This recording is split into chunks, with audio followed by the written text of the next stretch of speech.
DocTalk is brought to you by Multimin USA, manufacturers of Multimin 90, sure trace mineral supplementation by timed injection. Hi there, folks. Welcome to DocTalk. I'm Dr. Dan Thompson here from the College of Veterinary Medicine at Kansas State University. Sure glad you joined us. We're going to have a great show today.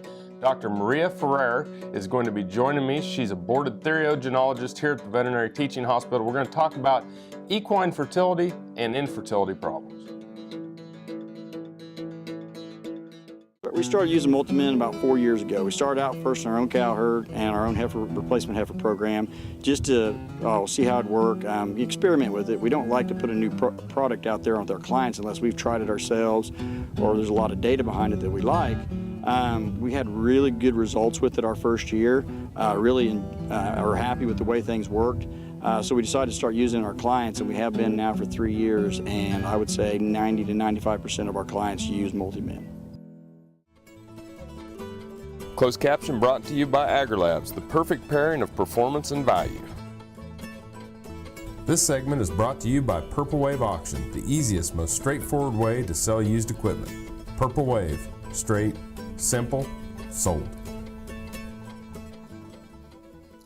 Hi there and welcome to DocTalk, and Dr. Ferrer, welcome to the show. Thank you. It's great to have you here, and sure appreciate all that you do for everybody here at the College of Veterinary Medicine. You do a lot of things with teaching and with clinical service, and we really appreciate it.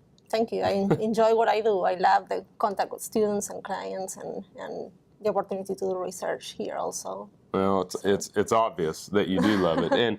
And folks, Dr. Ferrer is a clinical associate professor here in the Veterinary Health Center at Kansas State University's College of Veterinary Medicine. She's also boarded in the American College of Theriogenology, and that means what? Reproduction. That's right.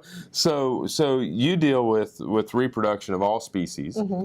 but what we're going to focus on today are the horses. Mm-hmm. And so let's jump right in and just kind of talk a little bit about equine reproduction and some of the general cycles and seasons and different things to that nature. Yeah, sure. So one of the main reasons sometimes for failure of mares to become pregnant is a lack of understanding of their cyclicity and when they need to be bred and what's going on with them. It's important that they realize that mares have seasonality, mm-hmm. so they will not cycle year-round. They start coming into heat around this time of the year, February, March. They will start having some activity in their ovaries, and they will show signs of estrus. They will stand for the stallion. It looks like they're cycling, but they're really not ovulating. Okay. So a lot of frustration comes from breedings that happen at this time of the year in mares that will stand but will not ovulate, and therefore, there's no embryo. So they'll stand to be bred, mm-hmm. but since they're not ovulating, nothing's getting bred. Right. Got to have the ovulation. Right. So the first ovulation of the year usually happens around April, first week of April, and that's when fertile breedings will happen. Mares will continue to cycle or ovulate every 21 days until October, November, when they go out of heat. That is what we call the natural breeding season. It's important that you understand also that some breed registries will have an artificial breeding season, mm-hmm. and all the foals, like thoroughbreds, for example, all the horses will turn 1 year old on January the 1st. So there is an advantage on foals being born early in the year, for competitions. How long is the gestation? It's about 340 days on average. It ranges between 320 and 360 sometimes. So 11 months? About 11 months is the average, yes. It's pretty long gestation. It's pretty long gestation, yeah. And, that's the reason, the goal is to have your foals when you have good grass, so therefore they need to be bred in the spring so they can have their foals in the next spring when they have good conditions. Great information. Mm-hmm. We're going to take a break, and when we come back, we're going to continue with Dr. Ferrer. We're going to talk more about infertility issues in horses and breeding cycles. You're watching DocTalk, and we're really glad that you joined us today. This segment was brought to you by Brute Cattle Equipment, makers of the Brute Stealth Hydraulic Chute. If the chute fits, swear by it. Visit our website for more information.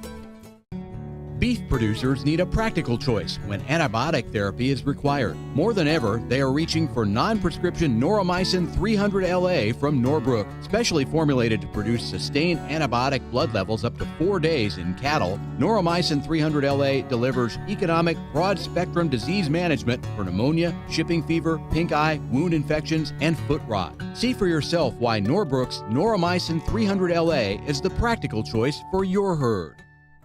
American innovation is being driven in places you might not expect by people like Brent Hayek, an Oklahoma family farmer, who recently set a world land speed record in a Ford Super Duty pickup truck powered by renewable E20 biodiesel. Advanced performance is here, now, putting America on the fast track to more jobs and energy independence. Biodiesel, America's advanced biofuel. Dr. Dan here. Whether I'm driving up and down the roads covering the state of Kansas, or I'm getting between Riley and Manhattan for my job, I'm driving a Ford truck. I'd like you to come out and visit my friends here at Dick Edwards Ford.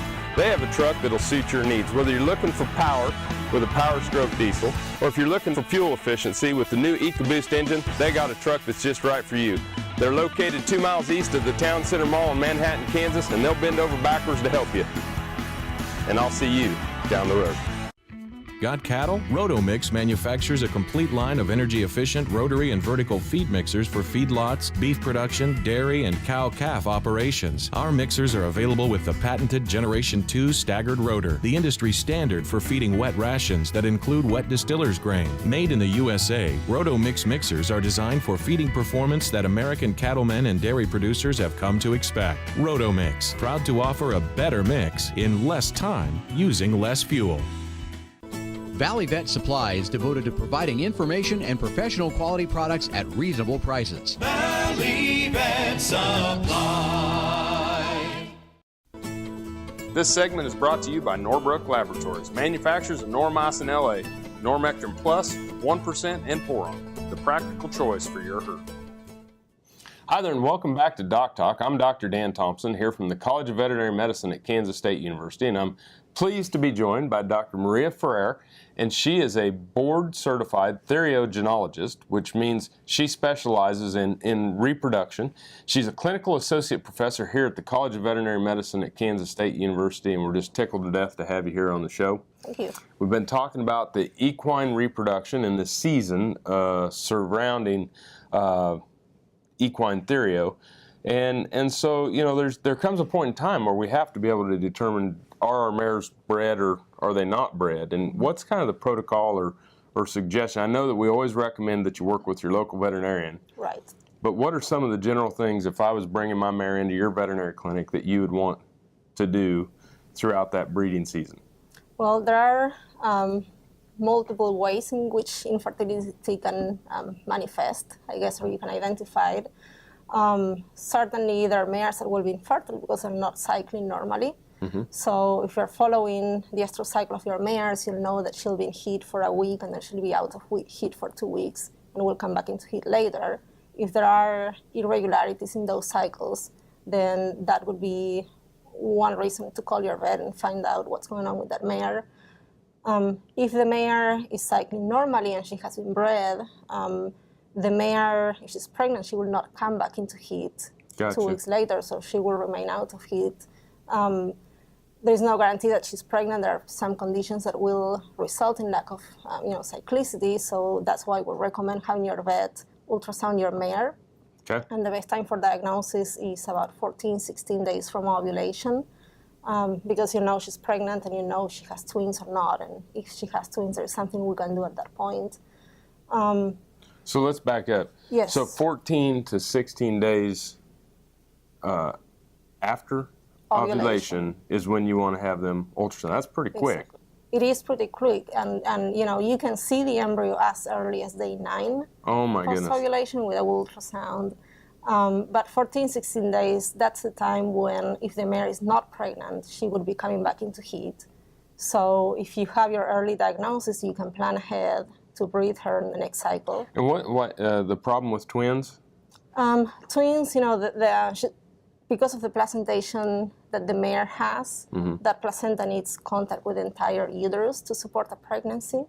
If you have two in there, they're competing for that space. Gotcha. So most of the time, one of the embryos will not make it. If they make it to term, you'll have foals that would be very weak and do not strive and do not do properly.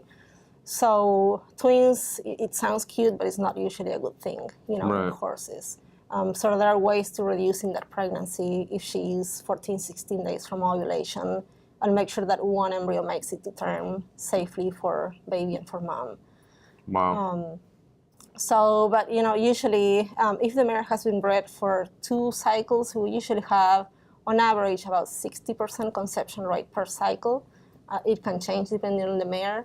But after 2 cycles, if she's not pregnant, then you want to have your vet check your mare and see what's going on, why is not. That's great. When we come back, we're going to continue with Dr. Ferrer and talk about maybe some of those reasons why your mare's not bred. You're watching DocTalk, and we're sure glad you joined us. This tip brought to you by Baytril 100 Enrofloxacin Injectable, now approved for use in controlling BRD in high-risk cattle. Baytril 100, right the first time, whether it's controlling BRD in high-risk cattle or treating BRD. Hi there, folks. Today's On the Farm tip, sponsored by Bayer Animal Health, centers around the use of antibiotics. And when we use antibiotics, first and foremost, we want to make sure that we follow the label directions and use these antibiotics in an appropriate manner. Secondly, we want to make sure that we're working underneath the direction and supervision of a licensed veterinarian. It's always important to work with your veterinarian to understand the most appropriate times to use antibiotics and how we can use those antibiotics in our farm animals. Lastly, observe our withdrawal times. We want to produce a wholesome, safe food supply, so make sure you follow withdrawals. If you have an opportunity or think that you have a mistake with antibiotics, you can call 1-800-US-FAIRAD, and they will help you calculate a withdrawal. That's your On the Farm tip today from Bayer Animal Health, and I'll see you down the road. Hi, I'm Kevin Ochsner, host of NCBA's Cattleman to Cattleman and Colorado Rancher. Join me each week as the National Cattlemen's Beef Association brings you the latest updates in industry information and market news. Plus, each week we provide important educational information and features on cattlemen from across the country just like you. And we can't forget our favorite cowboy poet, Baxter Black. Join me for NCBA's Cattleman to Cattleman, debuting Tuesday nights at 8:30 Eastern, right here on RFD TV. Join the team, the Beef Quality Assurance Team. Getting BQA certified shows you're committed to practices that produce the highest quality beef in the world. And by visiting BQA.org, you can take the online certification course at a time that fits your schedule and from the comfort of your home or office. You'll also find lots of helpful tips on improving animal health and animal handling practices. Get certified, BQA certified, because it's about doing the right thing. Visit BQA.org today and become a member of the BQA team.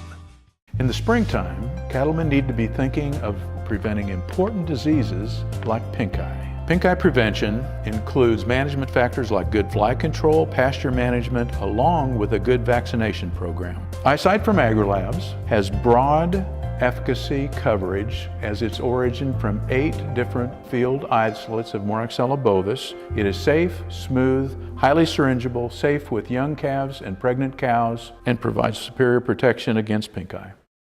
Valley Vet Supply is devoted to providing information and professional quality products at reasonable prices. ValleyVet.com, ValleyVet.com, Valley Vet Supply. This segment is brought to you by Lalaman Animal Nutrition, dedicated to the development and production of natural and differential solutions for animal nutrition. And by the Graham School for Cattlemen, with over 100 years of continuous service to the cattle industry. To find out more, visit us online at grahamschool.com. Hi there, and welcome back to DocTalk. Dr. Dan Thompson here with Dr. Maria Ferrer. We both work here at the College of Veterinary Medicine at Kansas State University, and Dr. Ferrer is a boarded theriogenologist and studies reproduction of many species, but today we're talking about equine. And so we get out to that 60 days, or the 2 services and 60 days post-breeding season, and the mares are open. And now I bring my mare into your veterinary clinic. What are some of the things that we need to take a look at, or what are some of the things that you're going to investigate to figure out why she's not fertile? We are going to do what we call a breeding soundness exam. Okay. So we're going to get a complete history for that mare. So it's important that the client comes in, if you have breeding records, that you bring them so that we can go through them. It tells a lot on what's going on. We're going to do a complete physical exam on the mare to see if there are any systemic conditions that are affecting her that may affect fertility.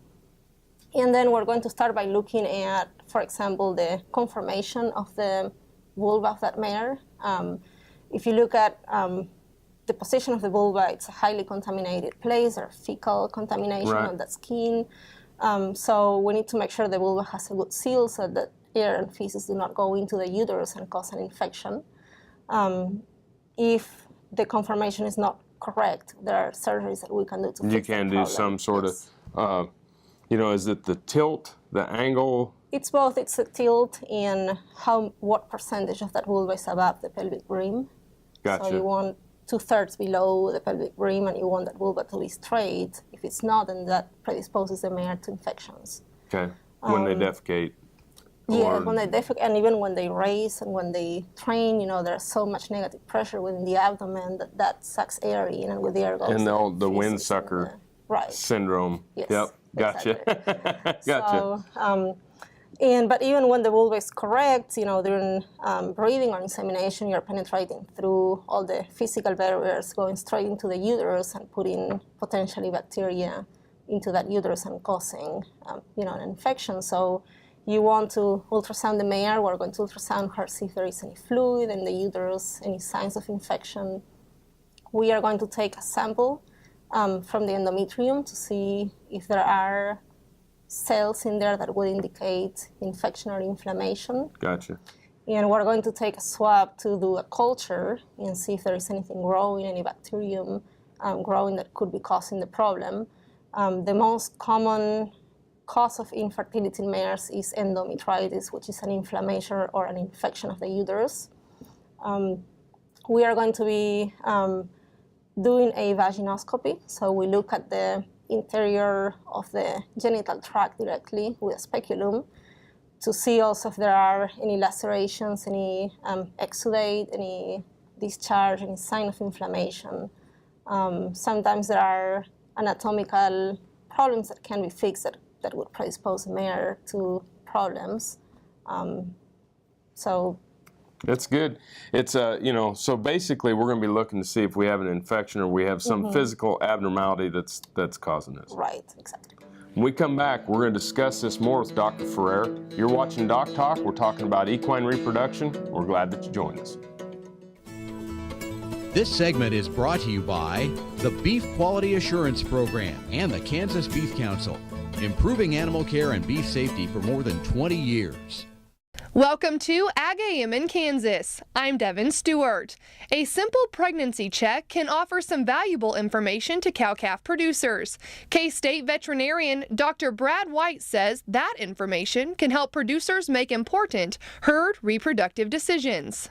I think the preg check is one of the more valuable tools that we use on the cow-calf farm. And to get value from it, it's not just finding the open cows, it's about finding when the cows got pregnant so we can make our best production reproductive decisions. The reproductive profile has three major parts, so it's putting the components together. The length of the calving season, the distribution or when those cows calve during the calving season, and of course the pregnancy rate, which is what we talk about a lot of time. With Ag AM in Kansas, I'm Devin Stewart. Cow-calf, stocker, and feedlot producers know that effective parasite control improves overall herd performance and profitability. Norbrook offers a comprehensive, economical line of pour-on and injectable parasiticides for every livestock operation. Consult with your local animal health supplier to set up a program that protects your investment and brings larger cattle checks this fall. See for yourself why the Noromectin line from Norbrook is the practical choice for your herd. The Kansas State University College of Veterinary Medicine is a leader in food animal research and education. Our researchers are constantly expanding the knowledge of animal health and food safety. Through the Veterinary Health Center and the Kansas State Veterinary Diagnostic Lab, we provide practical services for animal producers. Home of the Beef Cattle Institute, the college is committed to animal welfare training and research. The Kansas State University College of Veterinary Medicine, knowledge and service for the future of animal production.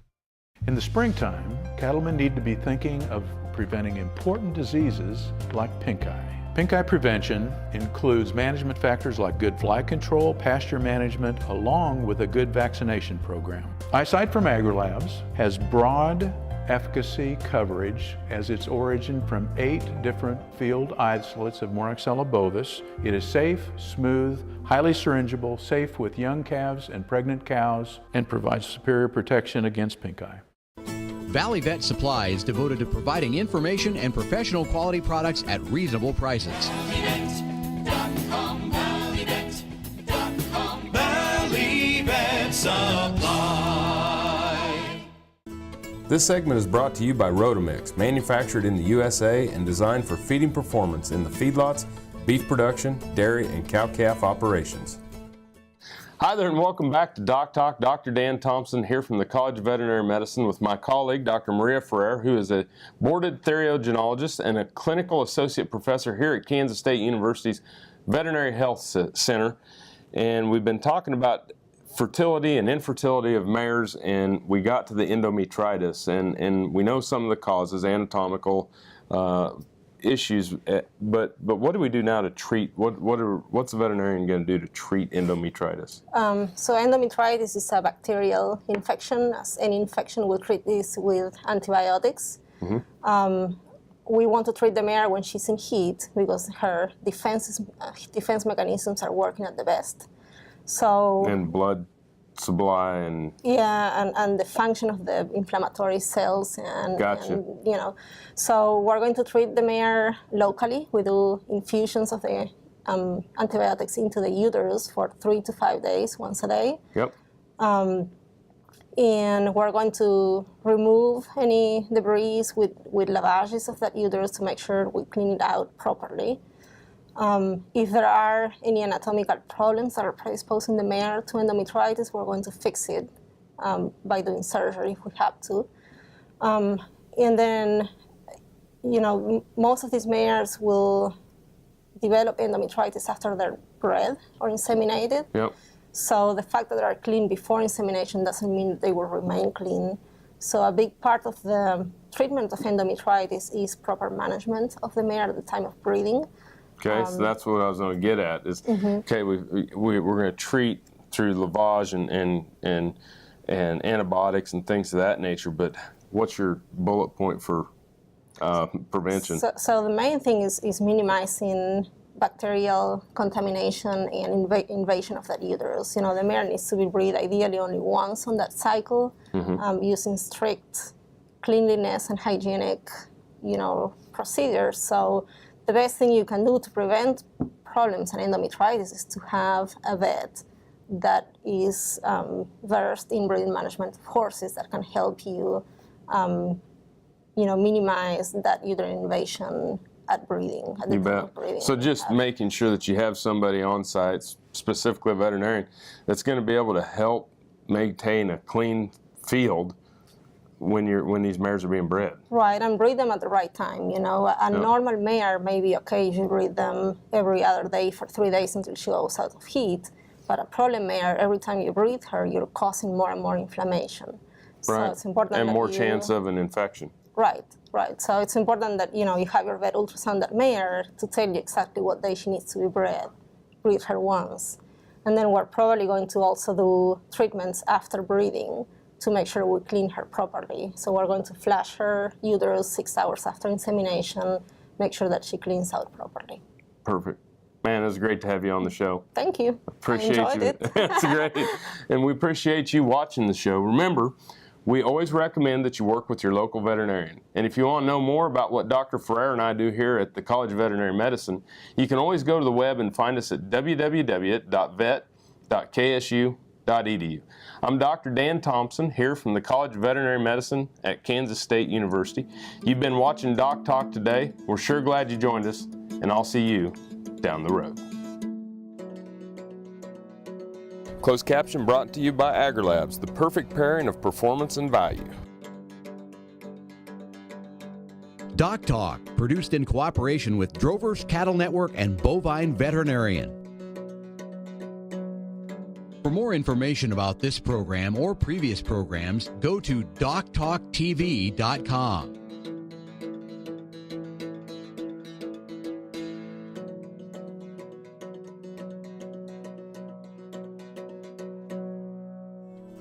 DocTalk was brought to you by Multimin USA, manufacturers of Multimin 90, sure trace mineral supplementation by timed injection. I'm Dennis Tebow. My wife and I, Kathy, are the owners of Wolf Creek Cattle Company. We have grown to approximately 70 bulls. I'm Reese Arnold. I'm the livestock manager at Wolf Creek Cattle Company. You know, these are not just like normal cattle. These cattle, they're hauled anywhere from, 8 to 10 hours a day across the United States and asked to perform. The Multimin 90 keeps them kind of level. It maintains and balances their system. The stress level is less when, when everything's right and working right, then they're working right.